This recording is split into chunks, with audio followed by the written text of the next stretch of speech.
Every day, you and I get bombarded with negative news. And just like our bodies becomes what we eat, our minds become the information that we consume. If you want to stay positive, it's so important that you also listen to stories that inspires you and uplifts you. In this podcast, we interview world-leading experts dedicated to solving the world's most pressing problems.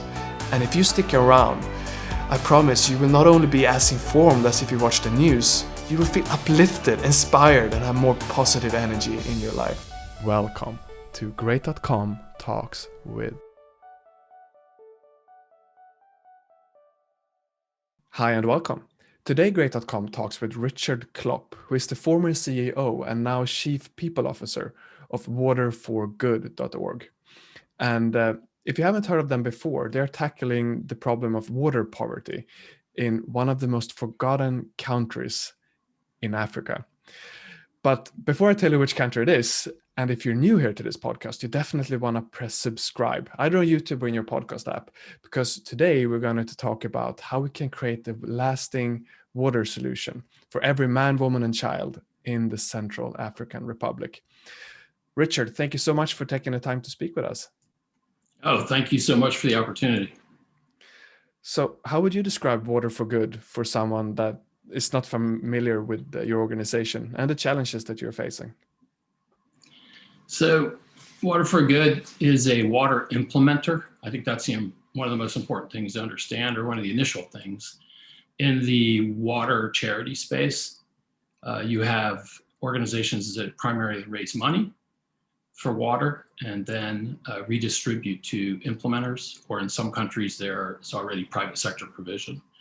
But we're an NGO, so NGOs tend to work in countries like Central African Republic where there isn't enough either private sector, public sector, or social sector provision. So we go in as an NGO and actually implement. That means operate drilling equipment, hire technical people, actually do the projects. And Water for Good was, another interesting thing to understand is it actually started as a for-profit company 25, maybe 30 years ago. And in 2004, there was political violence and a war in the country, so it was handed over to an American who grew up in the country, and they turned it into an NGO in 2004. Mm-hmm. So we operated initially as a for-profit company under other leadership, and then those of us that have joined have been part of it as an NGO that focused on rebuilding private sector provision for water in that country. That's really interesting how a for-profit company turns into an NGO. So yeah. I read actually I'll save that question. And first I'll ask, just for someone that is not so familiar with Central African Republic, what can you tell us about the country? Just paint a little bit of a picture and the problems that they're facing. Sure. A country of somewhere between 4 and 5 million people. The last count I saw was 4.7. So small country, landlocked, and as the name implies, sort of right in the heart, in the middle of Africa. Former French colony, and one of these countries that has had a hard time standing on its feet after decolonization. So the country is very rich in resources that many countries have interest in, but the country suffered from chronic political instability. So a lot of those resources don't actually end up benefiting local people. So water, for example, has just been a chronic problem. There are many others, but water projects happen, they get installed, and then the infrastructure breaks and it's right back to zero. So the country's had a hard time standing up long-term infrastructural sustainability projects, which is what we've been actually focused on. Got it. One thing I have to say too is just amazing people. The adversity-born resilience that I love being there, love working with my colleagues there. They can do things that I would never be able to do. So, the other side of that political instability and the problems that caused for individuals, families, communities, business, everything. The other side of it is you have really amazing, robust, solid people that have endured a lot. I can really imagine that. And thank you for bringing that human aspect into this conversation. And I saw images on your website. It looks so beautiful as well, with all the vegetation and the jungle. And Yeah. so I also read on your website that a big chunk of the water projects in sub-Saharan Africa, they're not working, but that you guys have a very high success rate. So what are you doing differently then in the way that you implement these water projects? Yeah, it's hard. It's hard to tell. There are different organizations that collect data and try to estimate how much of the water infrastructure is broken. It seems to range between 40 and 60%, and that matches up well with colleagues of mine who I talk to that have been in the water sector for a long time. So the problem has been that back in the 70s, 80s, 90s, everybody got really excited about access. Even the Millennium Development Goals of 2015 were largely built around access. So a lot of money went into access. But the problem is all of that, it's technical, it's mechanical infrastructure, so it breaks. So time to failure on a mechanical pump in sub-Saharan Africa is 18 months. So for Water for Good, since we already had roots in this idea of providing a service to customers, since we were we initially were a for-profit, we had this idea of, why not view funds that we bring in the country as startup capital, provide the access, but then really not get that excited about it, because that's just money and technology. It's really a no-brainer. If you have the money, you can install a well anywhere, but it's going to break. So the idea is, hey, what can you build that would let donors know and let Central Africans know that we'll have a generation of kids growing up in this country that can drink clean, safe water. I mean, that's a mechanical, that's a technical, that's an infrastructural sustainability issue. So we just started collecting data on sustainability. We built teams inside of the NGO that maintain these pumps through relationships, contractual relationships that they develop with the community, like a small business would. All done inside of the NGO with plans to, in relationship with the government and its projections and plans, as well as the other NGOs that work in the country, build those into private sector or some form of locally owned and operated entity for sustainability. And I have to always say when I talk like that I think one of the reasons, we've always thought about our work as sort of running experiments. We don't think that Africa is a problem that our expertise is there to solve. We don't think of Africa as a place that, we come in as the heroes with money and technique. We think of it the opposite way, that you have people that are phenomenal in their ability to build and do just about anything.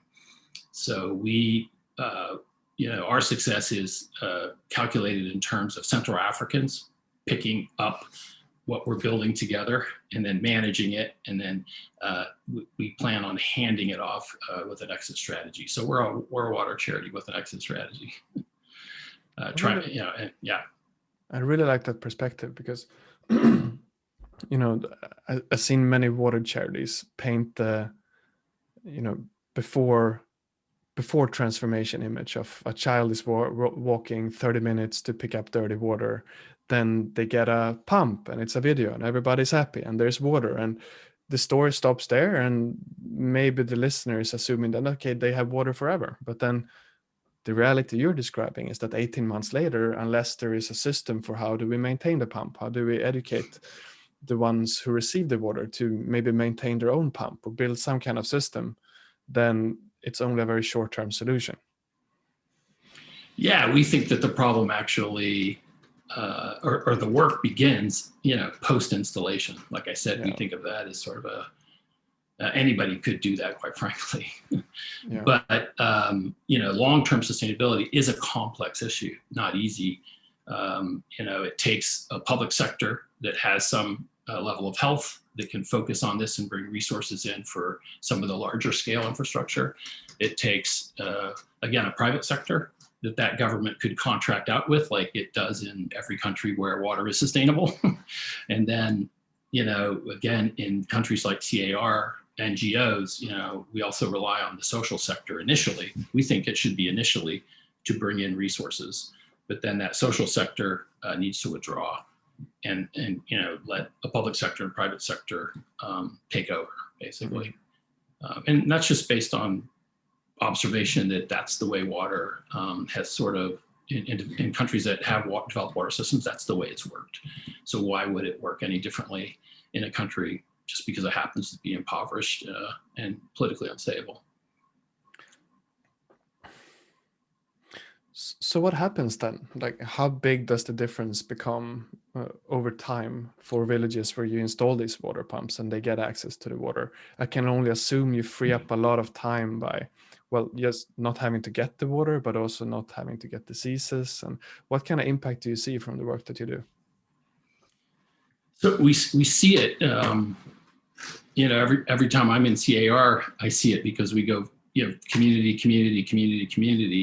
We have a little over 1,800 pumps under maintenance. So it's quite an extensive network. So you drive across the country and, people who come from other countries are quite surprised to see a country as underdeveloped as Central African Republic, but with really good uptime on the water infrastructure in the places where we work. You now know why, because they're preventatively maintained. We have crews that do that visit these pumps regularly and exchange parts prior to it breaking, as well as repair when pumps go down.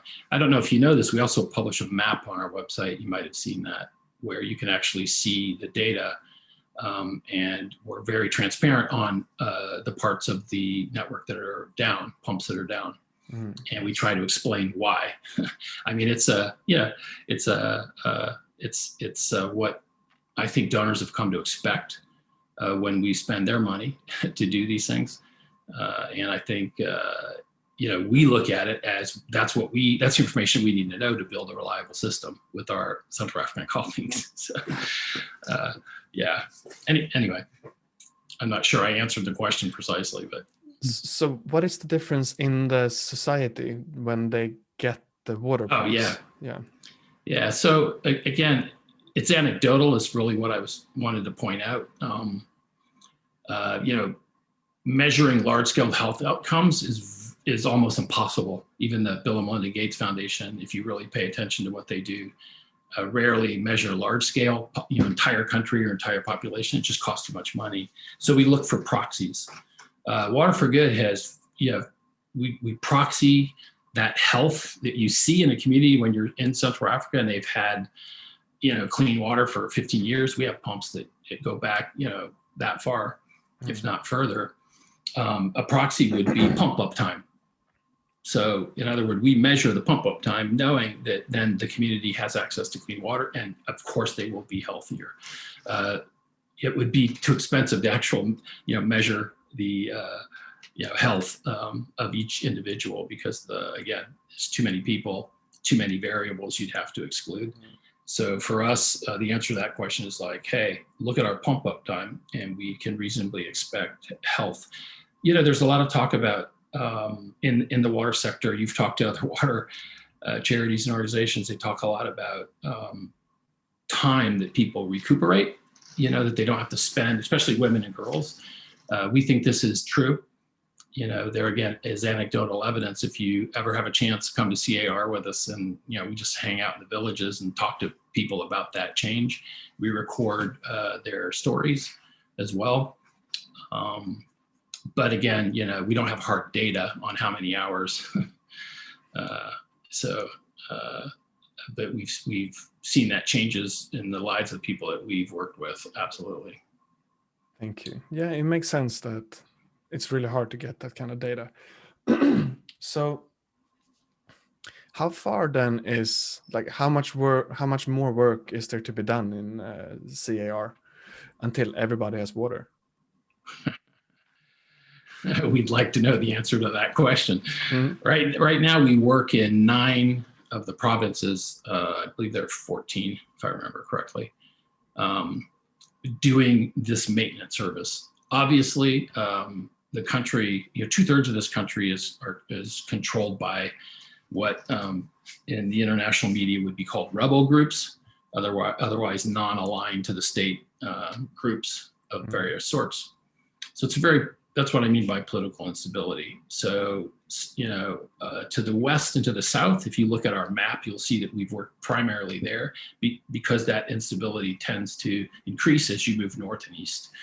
But our goal is, and we always say, stability allowing, is to, right now we've been in a project where we're doing complete coverage in one of the regions, which includes 3 of the provinces.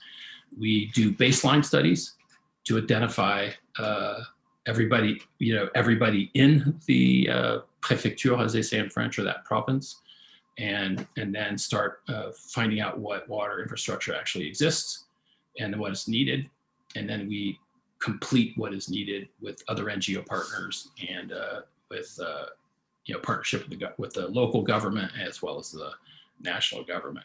We've done that in one of the provinces that we work in. We're currently doing baseline studies in the other 2, and that's region 2. And then the goal would be, once we have success there, to just move that as security permits, region to region to region. The proof of concept is really already there because we've done enough work. We're at scale, but we haven't finished, completed full water coverage with sustainable mechanisms like I've described in any one specific province. We've been sort of spread out. So we initiated this project about a couple of years ago. You can read about it on the website. And are you guys generally welcome into these societies, or is there a lot of resistance towards these pumps? Well, we don't have expat staff, so it's all Central African. We really function quite differently than a lot of the other NGOs in the country. Since we grew up in that country, we weren't started outside the country and brought in. We sort of grew up in the country. So we're really well known because of that history. And then since the staff are all Central Africans, a couple of staff coming from other countries that provide some form of expertise temporarily. But you don't see people who look like me, doing these interventions. So our staff are historically, familially, and in every other way blended into these communities. So we fly a flag, we have a logo, and generally are able, even during times of crisis and war, we're able to continue to operate fairly, without a lot of interruption.